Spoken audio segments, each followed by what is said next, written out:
The shaded area between the circumference of to concentric circles.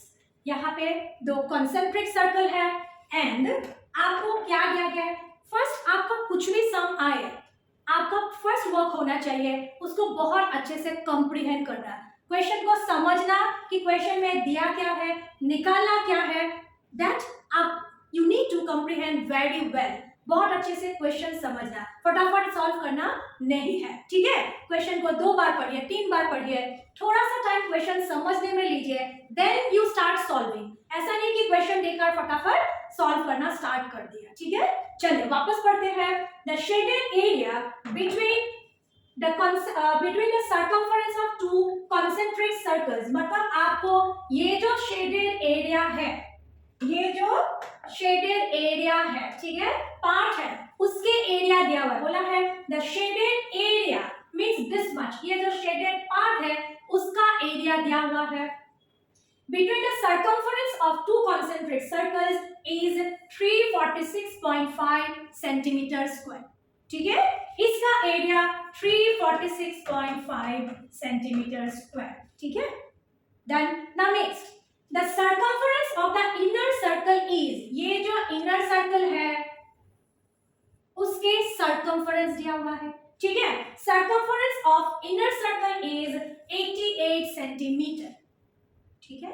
Now next, calculate the radius of the outer circle, मतलब ये जो बिगर circle है उसके radius निकालना है, ठीक है, means from here to here, ये रेडियस निकालना है, ठीक है। नाउ ध्यान से सुनिए,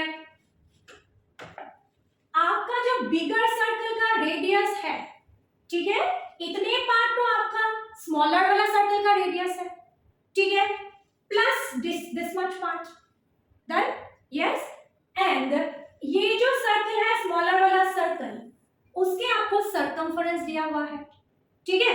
सर्कमफरेंस यूज करके आप क्या निकालोगे, वेरी गुड, सर्कमफरेंस यूज करके आप निकालोगे ये जो स्मॉलर सर्कल है उसका रेडियस, ठीक है।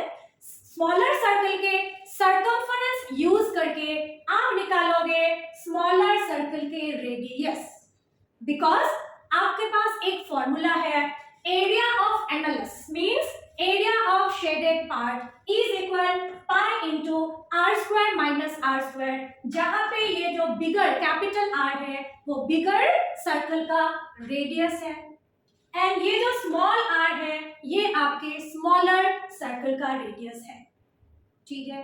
Got it? नाउ और थोड़ा सा ध्यान देते हैं ये फॉर्मूला में, यहां देखिए आपको area of annulus means shaded part दिया हुआ है, दिस पार्ट इज गिवन, पाई की वैल्यू आपको पता है, ये कैपिटल आर स्क्वायर आप निकाल सकते हो एंड दिस आर स्क्वायर, ये जो छोटे वाले सर्कल का आर, वहां कहां से मिलेगा, वो कहां से मिलेगा आपको, वेरी गुड, वो मिलेगा आपको गिवन सर्कमफरेंस से, ठीक है। Let's do,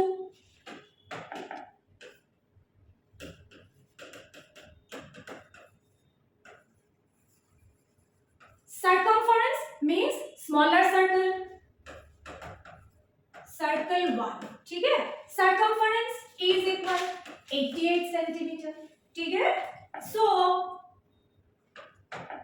88 is equal 2 pi r, alright, 88 upon 2 is equal यहाँ पे 22 अपन 7 into r, इसे भी ट्रांसपोज कर लेते हैं, so 88 अपन 2 into ये 22 नीचे ये 7 is equal r, 22 4 जा 2 2 जा, therefore r is equal 14 centimetre. ये जो फॉर्मूला में हमें r चाहिए था स्मॉलर सर्कल का वो हमें मिल गया, ठीक है। Now next, so area of shaded part, area of shaded part is equal, हम फॉर्मूला लिखेंगे pi into R square minus R square, ठीक है। ये स्मॉल आर छोटे वाले सर्कल का रेडियस हमें सर्कमफरेंस यूज करके मिल गया, ठीक है।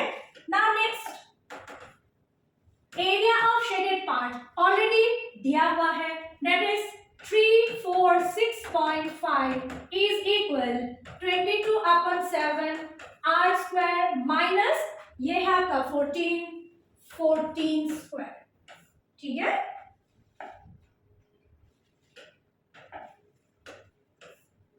यहाँ पे ब्रैकेट लगा देते हैं।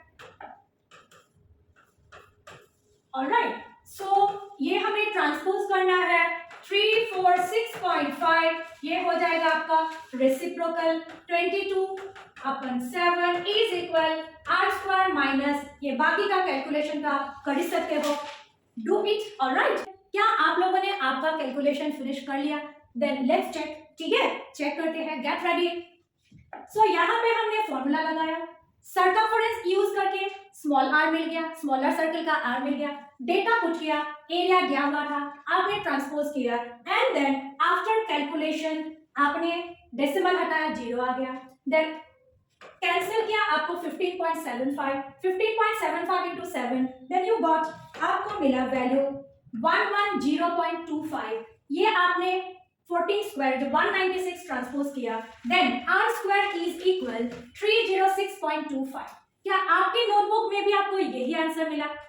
अगर नहीं मिला तो आप वापस कैलकुलेट करोगे। ऑलराइट, कैलकुलेशन का मार्क्स नहीं जाना चाहिए। आपने फॉर्मूला पुट किया, आपने आर निकाल लिया, आपने आर की डेटा भी पुट किया, बट लास्ट में आपको आंसर नहीं आए, ऐसा भी नहीं होना चाहिए। सो कैलकुलेशन करेक्ट होना is also very important to get the full mark, है ना। सम के अगर 3 मार्क्स है सो हमें वो पूरा 3 मार्क चाहिए, है ना। इतना कर लिया, कैलकुलेशन में एरर नहीं होना है, ठीक है। सो आपकी नोटबुक में देखिए आपको 306.25 आर स्क्वायर की वैल्यू आया है कि नहीं, ठीक है। नाउ नेक्स्ट आपको रूट निकालना है।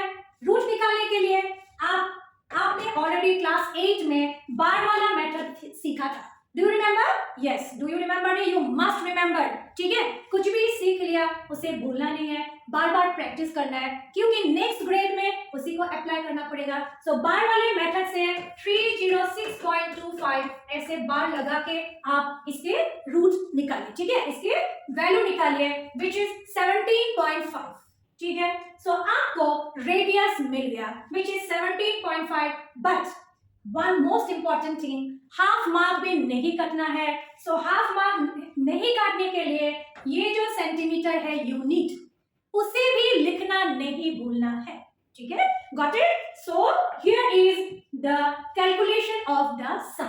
Alright, you check with yours and if थोड़ा सा आपका वेरिएशन हुआ है उसे वापस कीजिए। ऑलराइट,